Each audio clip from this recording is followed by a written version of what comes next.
दोस्तों, क्या आपने कभी महसूस किया है कि लोग आपकी कदर नहीं करते? आप किसी से अच्छा व्यवहार करते हैं, उसकी मदद करते हैं, फिर भी वही लोग आपको हल्के में लेते हैं, आपकी बात काट देते हैं और जब आप बोलते हैं तो ध्यान तक नहीं देते। ऐसा क्यों होता है? क्या गलती आप बार बार दोहरा रहे हैं? सच्चाई यही है कि आज की दुनिया में अच्छाई को कमजोरी समझा जाने लगा है और यही वजह है कि जो लोग अपनी बात को मजबूती से नहीं रख पाते, जो खुद पर कॉन्फिडेंट नहीं होते, वो धीरे धीरे भीड़ में खो जाते हैं।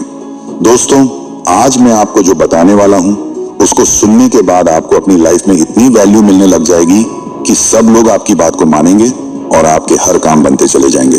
वैल्यू बढ़ाने का मतलब है ज्यादा रिस्पेक्ट, ज्यादा लोग आपकी बात को मानेंगे, सुनेंगे, समझेंगे और आपसे सीखेंगे और कहेंगे कि भाई वाह, लाइफ में इज्जत मिले तो ऐसी। क्योंकि आपकी लाइफ सोशल लाइफ है। ऐसे बहुत सारे मौके आते हैं जब आपकी मेंटल पीस को कोई भी डिस्टर्ब करके चला जाता है, आपकी इंसल्ट करके चला जाता है, या आपका मजाक उड़ाकर चला जाता है, या सामने वाले को आपकी कोई कदर ही नहीं होती। आजकल दुनिया में एक अजीब सा ट्रेंड चल पड़ा है। हर इंसान एक दूसरे से आगे निकलने की होड़ में लगा हुआ है। कोई किसी से कम नहीं दिखना चाहता और इसके लिए वो कुछ भी करने को तैयार है, चाहे वह दिखावा हो, झूठा कॉन्फिडेंस हो या लोगों पर हावी होना हो। और इस चक्कर में जो लोग शांत स्वभाव के होते हैं या फिर जिन्हें खुद को जाहिर करना नहीं आता, वो पीछे छूटने लगते हैं। आपने खुद भी देखा होगा, आपके अपने दोस्त जो आपके साथ खड़े होते हैं, आपकी बातों को नजरअंदाज कर देते हैं, लेकिन वही लोग किसी और की बात को पूरी गंभीरता से सुनते हैं। ये देखकर अंदर से बुरा लगता है ना? तो सवाल उठता है, आखिर ऐसा क्या करें कि लोग हमारी बातों को ध्यान से सुने, हमारी वैल्यू को समझें, हमारी मौजूदगी को इग्नोर न करें बल्कि उसकी इज्जत करें? इसके लिए आपको अपने भीतर एक बदलाव लाना होगा। एक ऐसा आत्मविश्वास, एक ऐसा व्यक्तित्व विकसित करना होगा जो लोगों को मजबूर कर दे कि वे आपको गंभीरता से लें और इसमें आपकी मदद करेगा। भारत का सबसे बड़ा नीति ज्ञानी, एक ऐसा व्यक्ति जिसने सिर्फ राजा नहीं बनाए बल्कि सोचने की दिशा बदल दी, आचार्य चाणक्य। चाणक्य कहते हैं, जो व्यक्ति अपनी गरिमा खुद नहीं बढ़ाता, उसे समाज कभी सम्मान नहीं देता। इसलिए आज के इस वीडियो में हम जानेंगे चाणक्य नीति से प्रेरित 10 ऐसे दमदार तरीके जो न केवल आपकी सोच को बदल देंगे बल्कि दुनिया का नजरिया भी आपके प्रति बदलने पर मजबूर कर देंगे। ये तरीके मनोविज्ञान, अनुभव और चाणक्य की नीतियों का ऐसा मेल है जिन्हें अगर आपने अपनी जिंदगी में सही जगह लागू कर दिया तो यकीन मानिए, लोग आपको अनदेखा करना तो दूर, छूकर सलाम करने लगेंगे। वो आपकी बातों को ध्यान से सुनेंगे, आपकी राय की वैल्यू करेंगे और आपको उस सम्मान की नजरों से देखेंगे जिसके आप हकदार हैं। तो चलिए शुरू करते हैं। अपनी इज्जत खुद बनाना सीखते हैं, चाणक्य की 10 अनमोल नीतियों के साथ। और हाँ, वीडियो को आखिर तक जरूर देखें, क्योंकि वीडियो के अंत में मैं आपको एक खास बोनस टिप दूंगा जो आपकी जिंदगी में एक नया आत्मविश्वास और सम्मान का दौर लेकर आएगा। मेथड नंबर 1, लोगों को ना कहना सीखो। इस दुनिया में सबसे मुश्किल कामों में से एक है किसी को ना कहना, खासकर तब जब सामने वाला अपना मतलब लेकर आपसे बार बार मदद मांगता हो। कई बार हम सोचते हैं कि अगर हमने ना कहा तो सामने वाला बुरा मान जाएगा, नाराज हो जाएगा या रिश्ते पर असर पड़ेगा, और इसी सोच में हम हर बार दूसरों की बातों में हाँ मिलाते जाते हैं। लेकिन यहीं से शुरू होती है अपनी इज्जत खत्म होने की, क्योंकि जब आप अपनी जरूरतों को छोड़कर बार बार दूसरों के कामों के लिए भागते रहते हो तो लोग ये समझने लगते हैं कि आपकी जिंदगी की कोई मंजिल नहीं है, आप तो बस उनके काम आने वाले इंसान हो। और यही सोच धीरे धीरे आपकी इज्जत को खत्म कर देती है। मसला ये नहीं है कि आप मदद करते हो, मसला ये है कि आप हर बार बिना सोच समझे दूसरों की मदद करते हो। कई बार आप अपने काम, अपने मकसद, अपने परिवार को पीछे छोड़कर सिर्फ इसलिए दूसरों के पीछे भागते हो क्योंकि आपको ना कहना नहीं आता। लेकिन आप ये भूल जाते हो कि जब आप अपनी हदें तय नहीं करते तो दुनिया भी आपको इंसान नहीं, एक चीज समझती है जिसे कभी भी इस्तेमाल किया जा सकता है। अब बात करते हैं चाणक्य नीति की, जो आज भी उतनी ही जरूरी है जितनी हजारों साल पहले थी। आचार्य चाणक्य ने एक बार कहा था, बहुत ज्यादा नम्रता ही व्यक्ति के गिरने का कारण बनती है।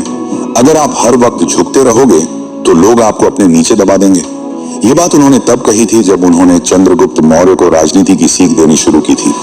उन्होंने उसे सबसे पहले ना कहना सिखाया, कैसे मंत्रियों, जनता और यहाँ तक कि अपने गुरुओं की बात को भी तब मना करना होता है जब वो बात राज्य के फायदे में ना हो। अगर चंद्रगुप्त हर किसी की बात मानता तो वह कभी महान राजा नहीं बन पाता। चाणक्य ने साफ कहा था, एक अच्छा शासक वो नहीं जो सबको खुश करे, बल्कि वो है जो सही को चुने और गलत को ठुकरा दे, चाहे सामने कोई भी हो। आपकी जिंदगी भी इससे अलग नहीं है। ये दुनिया एक दरबार है और आप उसमें एक राजा हो। अगर आप हर किसी के सामने सिर झुकाकर हाँ करते रहोगे तो लोग आपकी इज्जत करना बंद कर देंगे।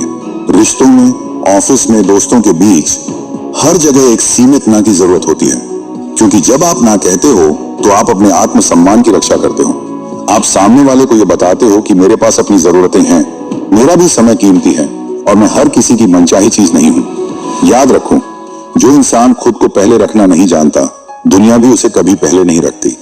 हर बार हाँ कहने से आप अच्छा नहीं बनते, आप मजबूर बन जाते हो और मजबूर इंसान की इस दुनिया में कोई कदर नहीं करता। इसलिए अगर आप सच में अपनी इज्जत बनाना सीखना चाहते हो तो सबसे पहले ना कहना सीखो। ये एक शब्द नहीं है, ये आपके आत्मसम्मान की पहली रक्षा है। मेथड नंबर 2, जरूरत के वक्त ही बोलो। कई लोग सोचते हैं कि ज्यादा बोलना समझदारी की निशानी है, लेकिन सच यही है कि जरूरत से ज्यादा बोलने वाला व्यक्ति अपनी ही बातों की अहमियत खो देता है। अगर आप हर जगह, हर समय बिना मांगे अपनी राय देने लगते हो तो लोग आपको गंभीरता से लेना बंद कर देते हैं। उन्हें लगता है कि यह व्यक्ति बस बोलने के लिए बोलता है, इसके शब्दों में कोई वजन नहीं होता। जब कोई हर बात में कूदता है, बिना सही मौका सोचे बोलता है, तो उसकी छवि एक मुंहफट इंसान की बन जाती है, जिसकी बातें सुनकर लोग हंसते जरूर हैं, लेकिन अंदर से कहते हैं, अरे छोड़ो, ये तो हर वक्त कुछ ना कुछ बोलता ही रहता है। यही वजह है कि जब आप अपनी बात को सोच समझकर सही मौके की गंभीरता के साथ ठीक समय पर रखते हो तो आपकी बात सुनी भी जाती है और मानी भी जाती है। आप कुछ बोलो, लेकिन तब बोलो जब उसकी जरूरत हो, और ऐसा बोलो जो सीधे दिल और दिमाग में उतर जाए। सोचो 2 बार, बोलो 1 बार। ये सिर्फ एक कहावत नहीं है, बल्कि एक जीवन की सीख है जो आपकी बातों को असरदार बनाती है। अगर आप बार बार हर वक्त बोलते रहोगे तो आपकी बात का वजन खत्म हो जाएगा। लोग आपको सुनना भी पसंद नहीं करेंगे, लेकिन जब आप चुप रहते हो और केवल तभी बोलते हो जब वाकई जरूरत हो, तो आपकी चुप्पी भी लोगों को सोचने पर मजबूर कर देती है। और जब आप बोलते हो तो लोग ध्यान से सुनते हैं। अब इसे चाणक्य नीति से समझते हैं। आचार्य चाणक्य ने एक बार कहा था, मूर्ख की पहचान यही है कि वह बिना मांगे सलाह देता है। चाणक्य ने जीवन भर मौन की ताकत को समझा और सिखाया। उन्होंने अपने शिष्य चंद्रगुप्त मौर्य को राजनीति, युद्ध और कूटनीति सिखाते हुए बार बार यह कहा कि शब्दों का इस्तेमाल तलवार की तरह करो, कम लेकिन असरदार। एक रणनीतिकार को हर समय बोलने की जरूरत नहीं होती, बल्कि यह जानना होता है कि कब बोलना है, कितना बोलना है और किसके सामने बोलना है। अगर चाणक्य हर सभा में, हर मंत्री के सामने हर समय बोलते रहते तो कोई भी उनकी बात को गंभीरता से नहीं लेता, लेकिन जब वे बोलते थे तो पूरा राज दरबार शांत हो जाता था, क्योंकि सब जानते थे अब जो भी कहा जाएगा उसमें गहराई और मतलब दोनों होंगे। आपकी भी जिंदगी कुछ ऐसी ही है। अगर आप चाहते हो कि लोग आपकी बातों को अहमियत दें, आपकी राय को सम्मान दें, तो आपको सीखना होगा कब चुप रहना है और कब बोलना है। ये कोई एक दिन में आने वाली आदत नहीं है, इसे समय लगेगा, लेकिन जब एक बार आप यह कला सीख जाओगे तो आपकी चुप्पी भी आपकी ताकत बन जाएगी। याद रखो, हर वक्त बोलने वाला आदमी लोगों की जुबान पर होता है, लेकिन दिलों में नहीं। और जो दिलों में जगह बनाते हैं वे वही होते हैं जो सही मौके की नब्ज पहचान कर बोलते हैं। इसलिए अगर आप सच में अपनी इज्जत बनाना चाहते हो तो बोलने से पहले सोचो क्या बोलना है, कितना बोलना है और क्यों बोलना है। बात नंबर 3, पहले खुद की अहमियत को समझो। इस दुनिया में सबसे पहले अगर किसी को आपकी इज्जत करनी है तो उस इज्जत की शुरुआत आप खुद से करते हो। जब तक आप खुद की अहमियत को नहीं समझोगे तब तक दुनिया आपको भी कोई महत्व नहीं देगी। अक्सर लोग दूसरों को खुश करने, दूसरों के लिए कुछ करने में इतने ज्यादा खो जाते हैं कि खुद की वैल्यू ही भूल जाते हैं। लेकिन जब आप खुद की रिस्पेक्ट करना शुरू करते हो तो दुनिया आपको एक अलग नजर से देखना शुरू कर देती है। रिस्पेक्ट योरसेल्फ का असली मतलब सिर्फ खुद से प्यार करना नहीं है, बल्कि अपने प्रयासों की कद्र करना है। आपने जो मेहनत की है, जो लक्ष्य तय किया है, जो अनुशासन आपने खुद पर लागू किया है, उसकी अहमियत आपको खुद समझनी पड़ेगी। क्योंकि जब आप अपने अंदर के संघर्षों, अपने जज्बे और अपनी मेहनत को पहचानने लगते हो, तभी लोग भी उन्हें पहचानते हैं। अपने पास जो भी क्वालिटी है, जो भी हुनर है, जो भी सीमित साधन है, अगर आप उनकी कद्र नहीं करोगे तो दूसरों को भी वो सब बेकार ही लगेंगे। चाहे वो आपकी सोचने की शैली हो, आपकी बोलने की कला हो, या आपके पास की कोई भी भौतिक चीज हो, जब तक आप उन्हें सम्मान नहीं दोगे तब तक बाकी दुनिया भी उन्हें नहीं मानेगी। इसलिए खुद के कामों में, अपनी परफॉर्मेंस में, अपने व्यवहार में क्वालिटी लाओ। अपने काम को इतना बेहतरीन बनाओ कि लोग खुद ब खुद उसकी तारीफ करें। लेकिन ये तभी होगा जब आप खुद अपने काम को इज्जत दोगे, अपने ही बनाए हुए रास्ते पर गर्व करोगे। अब अगर हम इस बात को चाणक्य नीति से जोड़ें तो वहां आचार्य चाणक्य ने स्पष्ट रूप से कहा है, स्वयं पर विश्वास ही व्यक्ति को महान बनाता है। उन्होंने चंद्रगुप्त मौर्य जैसे एक आम बच्चे को सम्राट बनने की राह दिखाई, लेकिन सबसे पहले उन्होंने चंद्रगुप्त को खुद की अहमियत समझाई। उन्होंने उसे सिखाया कि अगर तू खुद को बड़ा नहीं मानेगा तो तुझे कोई बड़ा बनने का मौका भी नहीं देगा। चाणक्य ने खुद भी जब अपने ज्ञान और रणनीति की शक्ति को पहचाना, तभी तो उन्होंने पूरे नंद वंश को गिरा दिया और एक नया मौर्य साम्राज्य खड़ा कर दिया। ये सब तब हुआ जब उन्होंने अपने अंदर के सामर्थ्य को पहचाना और उसकी इज्जत की। तो दोस्तों, अगर आप सच में चाहते हो कि लोग आपकी कद्र करें, आपकी बातों को महत्व दें, तो आपको सबसे पहले खुद को अहमियत देनी होगी। अपने छोटे से छोटे काम को भी हल्के में मत लो, उसमें पूरी जान डालो और फिर देखो दुनिया कैसे आपको गंभीरता से लेने लगती है। जब तक आप अपने आप को महत्व नहीं दोगे, तब तक कोई दूसरा भी आपको महत्व नहीं देगा। याद रखो, खुद की नजरों में उठो, बाकी दुनिया खुद झुक जाएगी। पॉइंट नंबर 4, बार बार माफी मांगना बंद करो। इंसान होने के नाते गलती करना आम बात है। हम सभी से कभी ना कभी भूल होती है, लेकिन असली फर्क तब पड़ता है जब हम उस गलती को बार बार दोहराते हैं और फिर हर बार एक ही बात कहते हैं, सॉरी। अब सोचो, अगर आप हर छोटी छोटी बात पर, हर मामूली गलती पर भी बार बार सॉरी बोलते रहोगे, तो सामने वाला क्या सोचता है? उसे लगता है कि यह इंसान या तो लापरवाह है या उसे अपनी जिम्मेदारी का एहसास ही नहीं है। आपकी बार बार माफी मांगने की आदत लोगों की नजर में आपकी छवि कमजोर, गैर जिम्मेदार और अस्थिर बना देती है। जब आप बार बार सॉरी बोलते हो तो एक समय के बाद आपकी बातों की अहमियत खत्म हो जाती है। सामने वाला सोचता है ये तो बस गलती करता है और सॉरी बोलकर निकल जाता है। फिर धीरे धीरे लोग आपको गंभीरता से लेना बंद कर देते हैं। न रिश्तों में आपका भरोसा बचता है, न कामकाजी दुनिया में आपकी पहचान। असल में सॉरी बोलना गलत नहीं है, लेकिन बार बार एक ही गलती के लिए माफी मांगना खुद की जिम्मेदारी से भागना होता है। एक बार माफी मांगने के बाद जरूरी है कि आप वह गलती दोहराएं नहीं। बदलाव शब्दों से नहीं, कर्मों से दिखता है। लोग आपकी माफी नहीं, आपके सुधार को देखते हैं। अब इसे चाणक्य नीति से समझते हैं। आचार्य चाणक्य ने कहा था, जो बार बार एक ही गलती करता है वह मूर्ख नहीं, चरित्रहीन है। चाणक्य का मानना था कि गलती करना बड़ा अपराध नहीं है, लेकिन उसे सुधारने में असफल रहना बड़ा दोष है। उन्होंने चंद्रगुप्त मौर्य को सिखाया कि एक राजा को अपनी गलतियों से सीखना चाहिए, लेकिन अगर वह बार बार वही गलती करता है और प्रजा से सिर्फ माफी मांगता है तो प्रजा का भरोसा खत्म हो जाता है। शासन का आधार विश्वास होता है और विश्वास तब बनता है जब बात और व्यवहार दोनों एक जैसे हों। चाणक्य खुद भी राजनीति में बहुत सख्त और साफ साफ थे।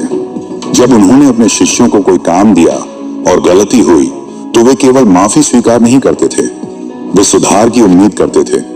उन्होंने हमेशा कहा कि एक बार माफी मांग लो, लेकिन दोबारा वही गलती मत दोहराओ। तभी लोग आपको जिम्मेदार और भरोसेमंद मानते हैं। इसलिए दोस्तों, अगर आप चाहते हो कि लोग आपकी इज्जत करें, आप पर भरोसा करें, तो सबसे पहले माफी मांगने की आदत को समझो। सॉरी एक भावना है, एक जिम्मेदारी है, कोई बचाव की बात नहीं। इसे सिर्फ जुबान से मत कहो, अपने व्यवहार से भी साबित करो।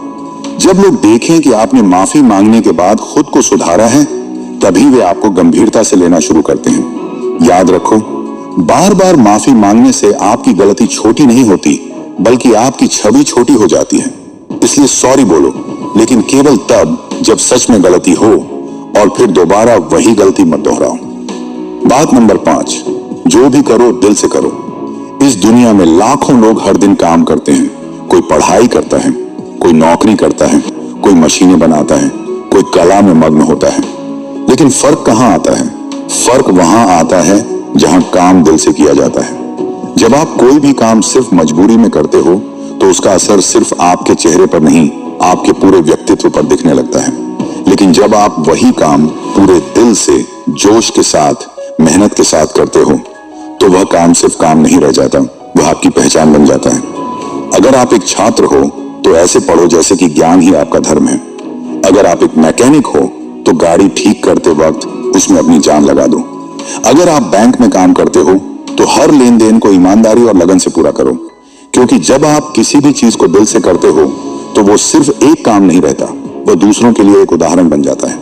लोग सिर्फ आपके नतीजे नहीं देखते, लोग आपकी ऊर्जा महसूस करते हैं। जब आप अपने काम से प्यार करते हो तो लोग आपसे जुड़ने लगते हैं। जब आप दिल से अपने काम को चाहोगे तो लोग भी दिल से आपको चाहेंगे। जब आप अपने काम को इज्जत दोगे तो दुनिया भी आपको इज्जत देगी। आपका समर्पण, आपका जुनून, आपके भाव आपके काम में दिखते हैं, और वही सबसे बड़ी प्रेरणा बन जाता है। अब अगर हम इस बात को चाणक्य नीति से जोड़ें तो आचार्य चाणक्य ने भी यही कहा था, किसी भी काम को या तो पूरे मन से करो या फिर मत करो। आधे मन से किया गया काम न परिणाम देता है न सम्मान। जब चाणक्य ने चंद्रगुप्त को मौर्य साम्राज्य का बादशाह बनाने का सपना देखा था, तो उन्होंने उस लक्ष्य के लिए खुद को पूरी तरह से समर्पित कर दिया। उन्होंने ना दिन देखा, ना रात, ना गर्मी की परवाह की, ना सर्दी की, बस एक ही मकसद था, भारत को एक मजबूत नेतृत्व देना। उन्होंने कोई समझौता नहीं किया, कोई काम अधूरा नहीं छोड़ा, क्योंकि उनके हर काम में दिल और दिशा दोनों थे। और इसी वजह से वे खुद एक मिसाल बन गए, एक ऐसी मिसाल जिसे आज भी भारत की राजनीति, कूटनीति और नैतिकता का आधार माना जाता है। तो दोस्तों, बात साफ है, अगर आप चाहते हो कि लोग आपको गंभीरता से लें, आपकी इज्जत करें, तो आपको अपना हर काम इस तरीके से करना होगा कि वह दूसरों के लिए एक मिसाल बन जाए। आपका काम ही आपका आईना बन जाता है।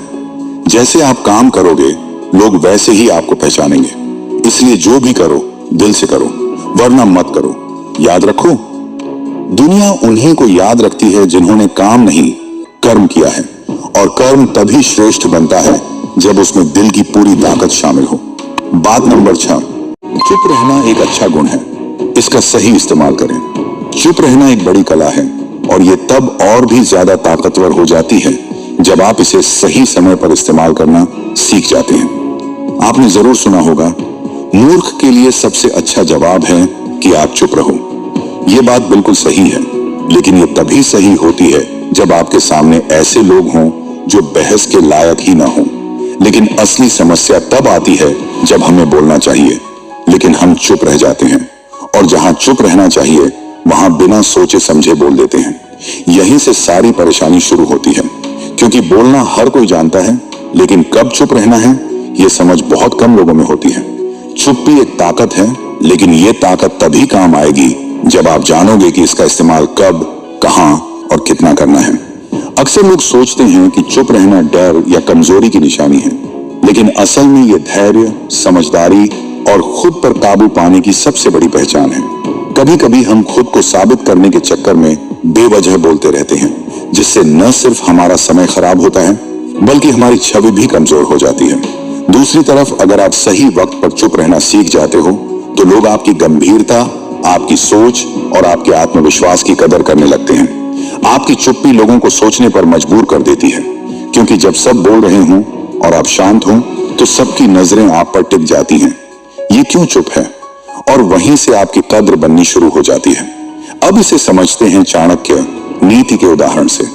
आचार्य चाणक्य खुद बहुत कम बोलने वाले थे। उन्होंने कभी भी बिना वजह, बिना मकसद के कुछ नहीं कहा। जब वे मगध की राजसभा में होते थे तो वे सिर्फ वही बोलते थे जो सही, जरूरी और निर्णायक होता था। उन्होंने एक बार चंद्रगुप्त मौर्य को साफ शब्दों में कहा था, राजनीति में तुम्हारी चुप्पी तुम्हारी सबसे बड़ी रणनीति बन सकती है। अगर तुम जानो कि कब बोलना है और कब चुप रहना है। जब नंद वंश के गुप्तचर और मंत्रीगण चाणक्य को नीचा दिखाने की कोशिश करते थे तो वे उलझते नहीं थे, शांत रहते थे। और जब समय आता था तो उनका एक वाक्य पूरी सभा को हिला देता था। यही था उनका असर। उनकी चुप्पी खुद में एक चेतावनी थी। इसलिए दोस्तों, चुप रहना कोई कमजोरी नहीं है। ये एक ऐसा गुण है जो आपकी समझदारी और मानसिक ताकत को दर्शाता है। यह आपको भीड़ से अलग बनाता है। अगर आप हर बात पर तुरंत प्रतिक्रिया देना छोड़ दो, हर बात बोलने से पहले सोचो कि बोलना जरूरी है या नहीं, तो लोग खुद ब खुद आपकी इज्जत करने लगेंगे।